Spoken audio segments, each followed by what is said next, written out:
welcome to another episode of VIVA Ramble. I'm here with the incredibly awesome Chris Connor and, sorry, I messed it up, crap! We practiced this before the show.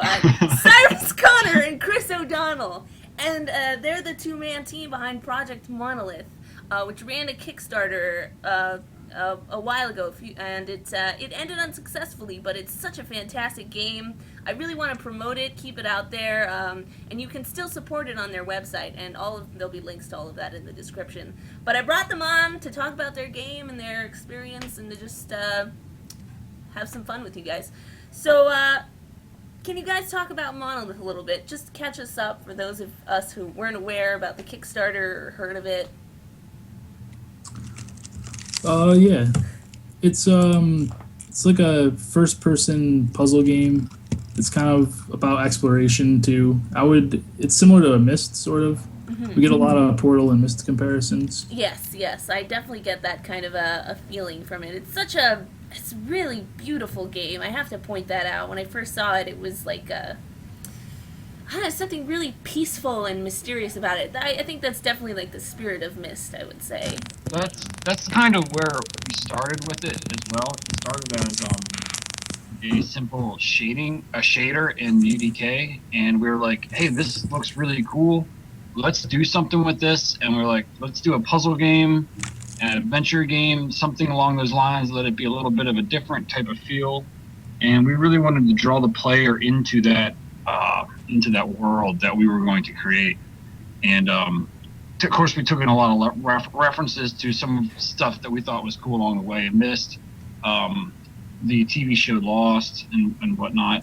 And I tend to ramble a little bit. So if I get off, you can just, Oh, I'm not going to do that. The name of the show is called Viva Ramble. So what kind of person would I be if I stopped you? So that's fine. I love the art style of it. It's so beautiful and mysterious. It's all monochromatic. Is that correct? There's no color in it at all? Yeah. So the world it's a monochromatic world where everything that is solid is black, and there's a white fog that's cast over everything, and then eventually a white depth of field fog that cuts everything off. And so things that are further away from you appear to be shades of gray, and then with stuff that is closer to you, it becomes more solid and black, more of a solid color, or is more. You can stand out. A lot of people gave us some feedback. They thought it would be hard to run around the world. However, the shader does not respond to video compression well, and in the engine, it actually is pretty simple to navigate in, as long as we don't put the player into a very small and tight space. But that would be lack of our design as opposed to the actual art style itself. Yeah. So it's gonna be like nice and big and open. Is that kind of what I'm getting from you guys? We would definitely love to do that, like that awesome environment where you just kind of look out over everything. Unfortunately, we needed some programming stuff to kind of make that happen right now, to make it dynamic, to make the shader dynamic. Unfortunately, right now it's just static, so it doesn't really. We can do that, but in order to really cast the depth of field all the way back, we need a programmer to do, which was part of our goal for the Kickstarter. Yes, I read about that. But yeah, no, when he means like tight corridors are tight, hard to like figure out where you are, he means like really, really tight, like tight enough that any first-person shooter would be disorienting. Yeah, you would have to be pretty small. We're talking about like putting you down a pipe.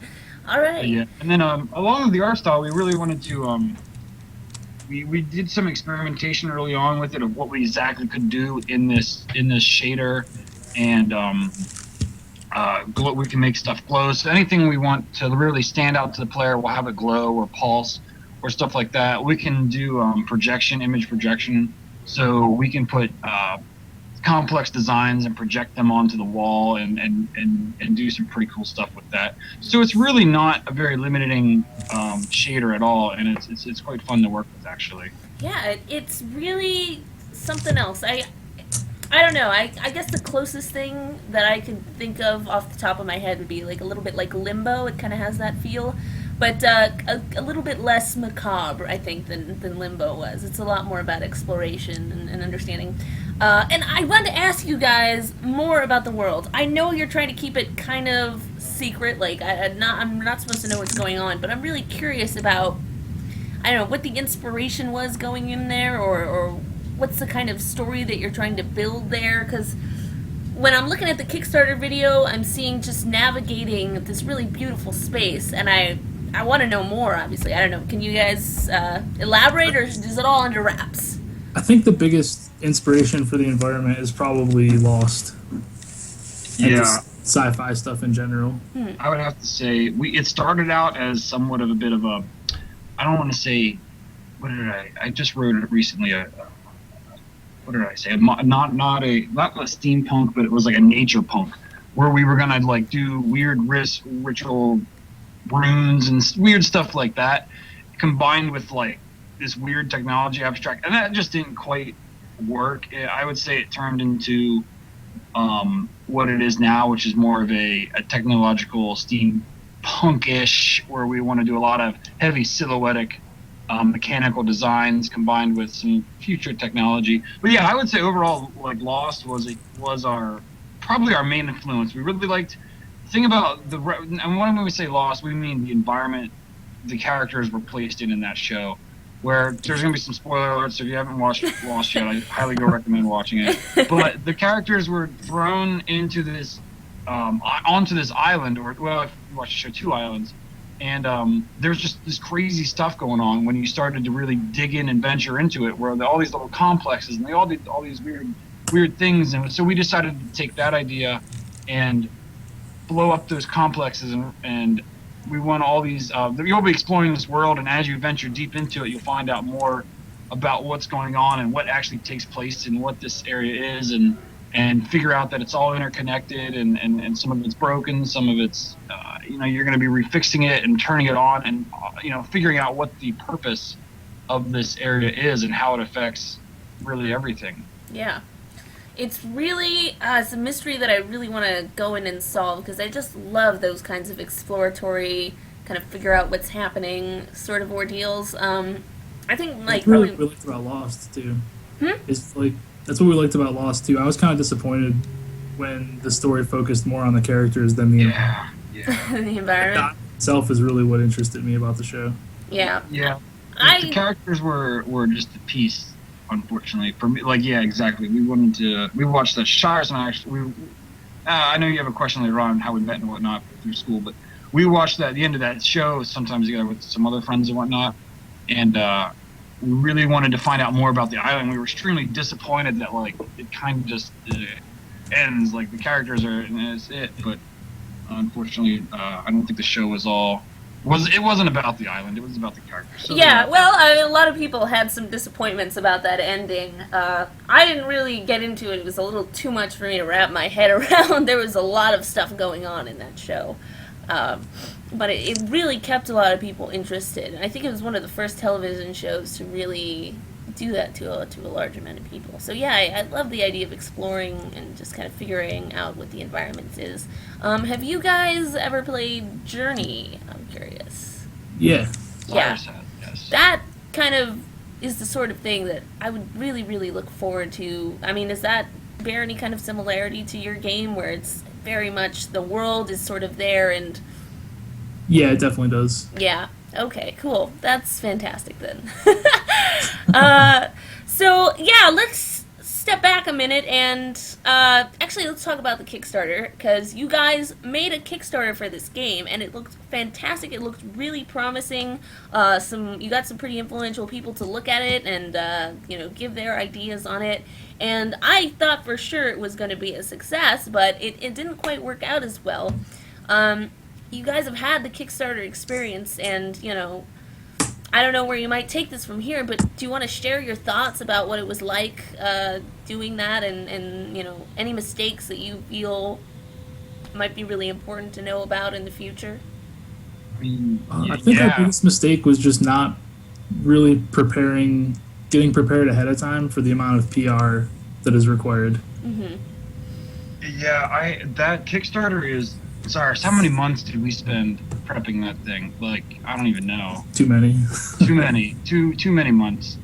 and we reviewed successful Kickstarters, failed Kickstarters, tried to look at as much information as possible. We actually shot a whole nother video that we were not unhappy with, and we had a professional videographer come along and be like, "Hey guys, your video is it's just not going to cut it."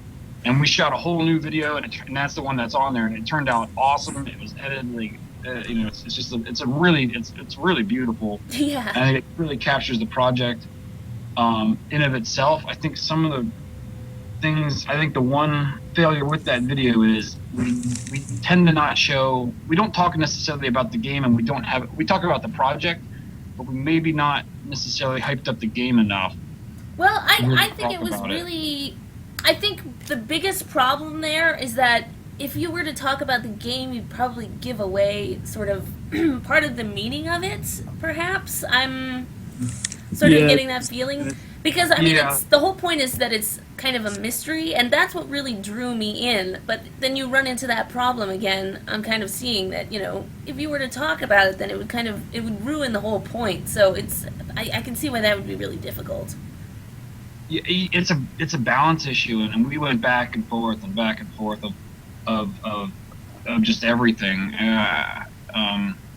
So yeah, it's definitely tough to try and especially with our type of game where you can't just be like, hey, look at this, blow up enemies here, and it's not very. Yeah. It's not that kind of style of I want to say horror and entertainment or whatever. I don't know, first person. It's not a first person shooter or anything like that. So it's in being a mystery game, it's somewhat hard to show off. And interesting enough, Abduction, the creators of Myst, Cyan Incorporated, just released their Kickstarter about a couple not days ago, but I saw it about 5-6 days ago, and they have, I think, 5 days left to go. And their video is very similar to ours. It's a little bit of a teaser, and then they talk about it. So I think we definitely kind of we did end up having a great video. If you guys want, anybody that's listening, go check that out on Kickstarter. It's called Abduction. Links will be in the description, guys. Go look at it. It's a fantastic piece. They're going for 1.1 million. I think they have 200 yet to go in 5 days. I think they'll get it. Yeah. Yeah. But it's a really intimidating kind of I don't know, Kickstarter. I'm trying to see where it goes, but I've been kind of keeping my eye on it, and it's less about really the indies really getting their projects out there. It's more about like big names now coming to the people for funding, and it's just really, really hard to get attention on that platform anymore, which is such a shame. Yeah. I think there's a surprising amount of stuff going on in the background of Kickstarter that leads to a project's success that a lot of people don't notice. Like, I think a lot of a Kickstarter success is based on how many people know about the project before the Kickstarter even launches. Yeah, I think that's one of our issues. We definitely failed at. We decided not to really release anything, and we were kind of hoping to make a splash. Unfortunately, when you drop a pebble into the ocean, it doesn't really make a splash. So that's a powerful metaphor right there. Powerful. Yeah. We were hoping, I think, the art style and just the visual elements, because that's what I think a lot of people were drawn to about our project, and it didn't. I don't know if we presented it as well as we could in acquiring attention, and I don't know, Cyrus, you kind of headed up the contacting like game news sites. What do you think some of our issues were there? I don't know, from my perspective, it seemed like they're not really, like, Kickstarter's not a good story anymore. Like, Kickstarter's been around for a while, so that's not a story that's going to get page views for an article. Mm-hmm. So you really have to have, like, it seems like project with a little bit of name recognition is a lot more likely to get an article about it.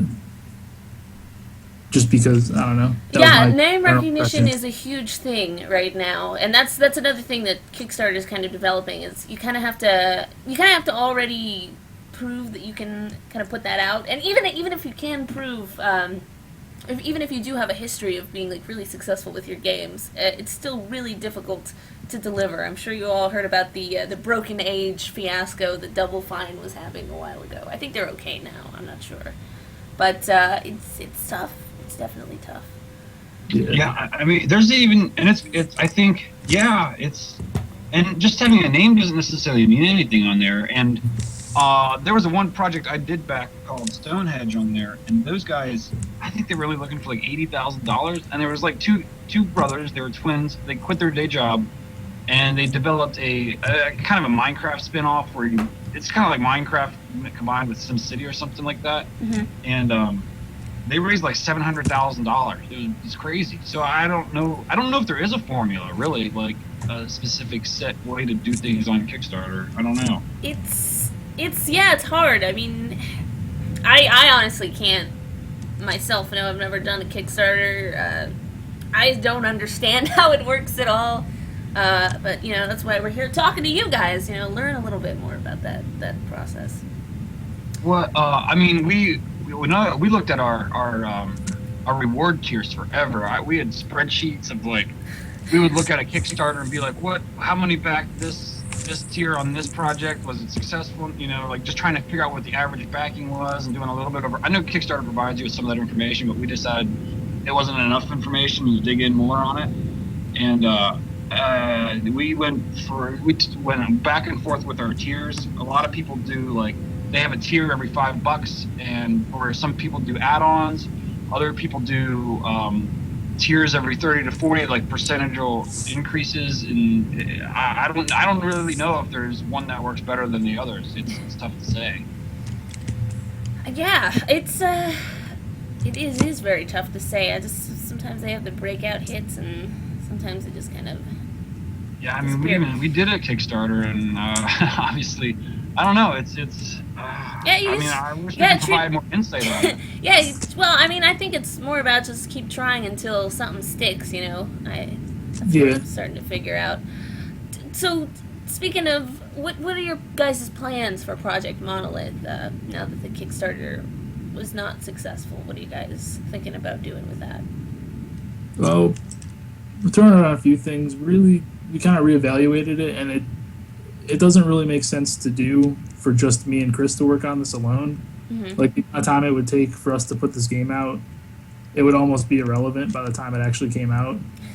So we definitely need help with it in some form.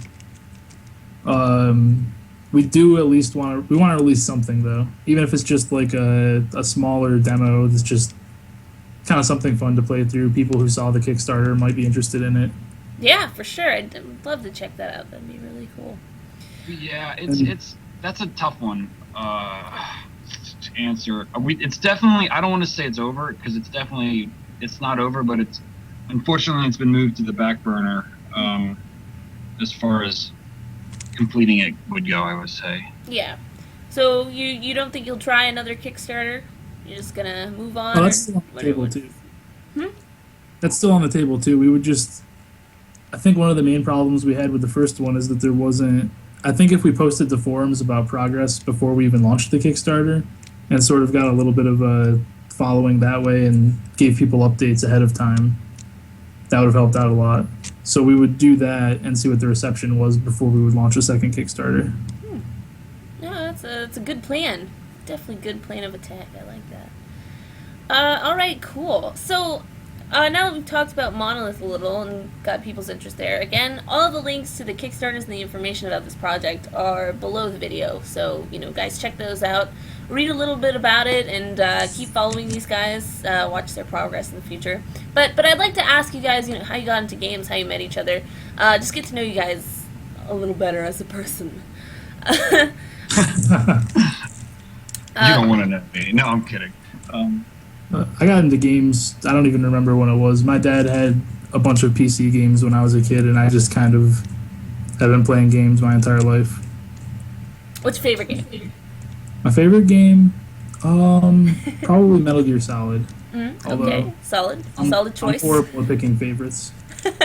Yeah, Just that's really I hate when people ask that actually, because they're like, "How God, there's so many." I don't want to, and they're completely different across the board. So you couldn't say this is better than that, because in certain respects, one game would outweigh the other, and definitely, it's hard to tell.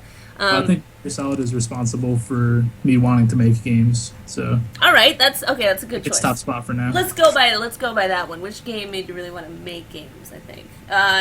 Chris, tell us about your history? I don't know. I started out as a real first game I ever designed was a Thomas the Tank Engine racing game. I was like in first grade. My mom helped me. We like rolled a dice, and it was like, you move your little engine around or whatever, and you land on the space. It's like it was a track or course or whatever, a train track. And you land on the space, you'd be like, oh, lose a turn, jump ahead 2 spaces, and I just messed around with game mechanics from a very young age, all the way up to next step was board games, and then it was like I'd make pieces out of my Legos and write rules for them, and invite some neighbor kids over, and we'd sprawl out on the basement floor, battling each other in epic Lego brickness. And then it went from that, and I don't know. I can remember the first time I was like, I'm gonna go make games. I was attending a community college in Harrisburg, and I was sitting in an AutoCAD class making a model in 3D, and I decided we made a lamp. We made a lamp model in 3D, and I got bored, and I drew I made the Enterprise, Star Trek Enterprise, shooting with the lamp, and the teacher came around, and she was like, I was embarrassed, and she's like, oh, that's actually kind of impressive. And here I am, like, not doing anything that I'm supposed to do. And I'm like, you know what? I'm gonna go make video games. I have fun with game mechanics. As a hobby, I'm gonna go do it. I played games, of course, as a little kid. First video game I ever played was Chuck Yeager's Air Combat. I miss flight sims with a passion. But and then it's like a World War II flight simulator, combat flight simulator, and I played it. The first other game I played was CHQ, which was like a dominate the world strategy game, pixelated. It was great. And I don't know. I just have always had a love for game mechanics and whatnot, and that medium, that platform of storytelling and dynamics. I don't know. Yeah. No, that's awesome. That's awesome. So you listed about some of the first games that you played, and you really like flight simulators. Do you have a game that you really, really like? I think more than the rest. More than the rest. I can't say favorite now because Cyrus has pointed out what a terrible question that is. Yeah, that's more than most. More than most. Not more than the rest. More than most. I'm gonna go back with my flight simulator thing, and I would say I'll put it this way. One of the best games that I personally thought was really good and ever played was Descent Free Space. Or you could round that out to the Descent 1 and 2. Descent Free Space had a great story. The graphics were amazing back then. There's an open source community that still updates the graphics as it became freeware, and it was just a truly awesome and compelling game, and I had a lot of fun with it. Yeah. Okay. Very nice. So we've talked about your history. I'm gonna have to put the show on pause because I'm hearing a vacuum in the background, and that means I need to go and yell at somebody. So if you would give me just a few seconds of your time, I will be right back. That's all right. That's all right. And then I'll come ask you guys how you got to know each other. Okay, so where was I? Let me ask you guys about how you met each other. If you could just tell that story. Oh, we met in college, actually. We both went to school for game art and design. Yeah. Oh, cool. Can I ask what school you went to? The Art Institute of Pittsburgh. Art Institute. We don't have a mascot, do we? A mascot? I don't know. We had a giant dinosaur outside of our school. What? Are you serious? That is so cool. Well, I don't know. It wasn't giant. It was maybe 8 feet tall. That's It was, still pretty big. It's a dinosaur, though. Yeah. Was it just near the area, or was it right outside your school? No, it's built right into the there. building. Yeah. My God, that's so awesome. We never have anything like that. Crazy. Okay, so you met there, you took some classes together, and then you just decided to go and make a game together, or how did that kind of develop into Project Monolith? Well, That's pretty close. I mean, we worked on some projects together in school, Mm-hmm. and then we just liked the team dynamic and decided not to stop once we graduated. Nice. there was originally 2 other people on Project Monolith with us, but they decided we didn't fire them. They decided to leave the project. We had to cut them loose. Yeah, there's a couple rivers in Pittsburgh. No, I'm kidding. Oh man. Oh, They're okay. still friends of ours. Cool. Well, that's very good. That's very good. All right, sweet. Well, I've run out of questions to ask you, but if you guys just want to talk, is there anything on your mind that you wanted to mention? I don't know. I'm terrible at interviews. Oh yeah, you said something about pre-interview about recommendations for people that want to get into game design and stuff. Yes, that's what we would close with. And okay, let's do that. Oh, that's closing. Okay. No, I mean, do you want to close? That's fine. Yeah, let's jump to that question. No, you don't want to talk to me anymore. I get it. Okay, you don't have to. No, it's fine. We're having fun here. We could probably make this 2 hours long. Cyrus and Oh goodness, that was gonna take forever. I have to chop it up into segments. I don't know. We are having a good time here. I'm enjoying this. But yeah, let me ask you about what have you guys experienced so far that you just really wanted to share with the viewers about game design advice for the viewers. Yeah, that is a very tough question. I will give you that. I would say be really open with all of your work. Like, if you come up with an awesome idea and like you don't want anybody else to know it, that's probably doing more damage than good. Just let everybody know about everything you're working on all the time. Share everything, get feedback about it, just constantly. Sweet. I hear that, viewers. I'm doing it right. But no. Okay, great, awesome. Chris, do you have anything to add or something? Yeah, I probably got too much to add. Add it all in. I would say it's very tough. Anything worth doing is not easy, right? That's what they say, or something like that. I don't know. I'm hard with. That's not even a pun. I was gonna say pun. But, it's you gotta really, if you really are truly interested as a person in getting into game design, obviously you want to start small and just come up with a little dice game or whatever. Just, you got to be creative. I would say the toughest thing about the best way, when people ask me, oh, game design, I answer the questions like this. I say, you take some of the smartest rocket scientists you know, you put them in a car, and you take some of the best artists you know and you put them in a car. And then you take a drag strip or whatever, and you put a car at each end, and you collide these cars as fast as possible into each other. And that's probably one of the best ways that I know how to describe game design, because it is such a collaboration of left brain, right brain logic, and other unlimited creativity, and constrained by logic and what we can do with programming and computers, and it's very tough to get into. I would say it's very tough to be successful in as well. And that's something you really got to think about if you truly want to do game design. It's not easy. It's not like you can just jump right into it and do it, because you got to kind of prove that you can. It's kind of like that experience catch-22 for people that are playing the jobs. You have to have the experience to get experience, but you can't get a job to get experience. It's similar like that, where I would even say it's another level. You got to prove that you can do something and then do it, but it's very hard to. It's like there's like 50 layers of trying to do something. I don't know. I'm rambling now, but it's all good.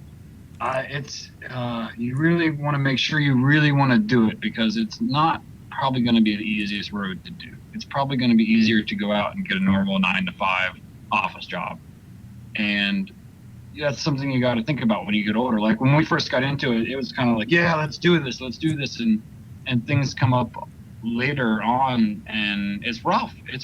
I know at some points, Cyrus and I were working between our jobs and working on this project. We were working 80+ hours a week, and it's very tough to do. But I think in the end, when you're successful, if you're successful, because it can be a big if, it's very worth it. I don't know. That's kind of my rambled view on the subject. Yeah, you know what? You preach the truth, man. I dig it. I love it. That's a good message, and I think it's something that a lot of people who are getting into the industry really need to understand. I don't know. I was lucky enough to have some instructors who were just hammered that into me. One in particular, who I'll never forgive. But he definitely, they don't really say it enough that it looks so fun and easy. It's not. But I think I love the challenge. I think, and I think it could definitely be fun, but it's gonna take a lot of work. Yeah, I would say rewarding over fun. I probably think because there's a lot of hard work involved, but the payoff is just so sweet at the end. I mean, and the crazy part is you can do all this work and you have an awesome little game, and people can hate it. Yeah. Like, people can hate it. You just spent 2-3 years, whatever have you, and you can publish it or whatever, and people can be like, this is the worst thing that I've ever seen. You know? They can just and you can read all these comments on YouTube or whatever, and you can just sit there and be like, well, you know, I don't know, it's crazy. In fairness, YouTube is the comments on YouTube is like the scum of the earth. I mean, that's really where the worst of the worst congregate to. They are very entertaining. But. Yes, I just get some popcorn, get in on that drama, but yeah, but no, I totally understand that there's like a. Well, I guess it's in the AAA industry. It's really, really hard because a lot of your target audience is people who, shall I say, don't really know how to critique very well. So it's mostly just like, oh, this is gay. I hate it. AAA industry blows my mind with the fans because if that's kind of what we wanted to do with our Kickstarter was kind of show behind the scenes of video games because people don't understand it. People think. You go to people and they're like, "Oh, you do computer art, so that means you just click a couple buttons and the computer does it for you." No, like, gosh, go out and look up any tutorial on 3D modeling. Look up 3ds Max modeling tutorial on YouTube, and like you can see like how much work it takes to make a video game. It will blow your mind. And then not necessarily just making everything, but then you have to get it to work. You have to debug it. You have to do design, like go through all of the design iterations. What was the best? You know, it is unbelievable amount of work, and it can consume you and all of your free time. But it sounds more evil than I mean, I guess it is, but yes. There's a reason people do it. I mean, people wouldn't be constantly doing it if it wasn't worth it. Yes, it is. It is fun. It is rewarding, and I'm probably being a little sinister here, but that's all right. That's fine. Give the kids a dose of reality. That's all right. If I 10 years ago, somebody or 5 years, I don't know, whatever. Somebody was like, "Here's all the negatives and here's all the positives of this situation," I would have been like, do I really like? You got to second guess. You got to make sure what you want to do is what you really want to do. You know? Yeah. Well, is this what you guys really want to do? I mean, I have to ask now. Yeah. Yeah, I can't. I can't see myself not making games in some way or another, ever really. It's been a hobby of mine since first grade, and that was a long time ago. So there are can't foresee myself to quit it at any point in time because it is a blast. It is a lot of fun. That is fantastic to hear. All right, that's okay. On that positive note, before we get into much more doom and gloom, I think I'll end the show because we're almost pushing an hour. I think. I don't know. I'm not really paying attention. Okay, guys, viewers, this has been Viva WHOAH Ramble. This has been a great episode. I've been here with Cyrus Connor and Chris O'Donnell, the creators of Project Monolith. Keep informed. Check out their projects now. The Kickstarter is over and it was unsuccessful, but give them your support. Show them that you're really interested in this game, if you are in fact interested in this game, and see where it takes them. I'm definitely excited to see what they have in the future, what the future holds for them, and this has been really fun. So guys, thanks for coming on the show, and viewers, we have some more great Ramble episodes coming up for you, and of course regular episodes coming up for you, so stay tuned for that. Thank you, and goodbye. Well, that was exciting. That was a Ramble episode that I filmed in, I think, October with Cyrus Connor and Chris O'Donnell, and they were just two great guys. All the links to their project, Monolith, is in the description. Be sure to send them some support, let them know you're still interested in the project, if you are still interested in the project, and keep up with them, because they're great guys, and I had a lot of fun with this interview. Anyway, don't forget to like, comment, subscribe, share, all that wonderful YouTube bullshit. We love to hear from you. Also, we have a Twitter now, in case you didn't know. So tweet us at VivaQuego. We'll get to know all you lovely people and see what y'all are up to, and that should be really super exciting. Great. Okay, I will see you guys next episode.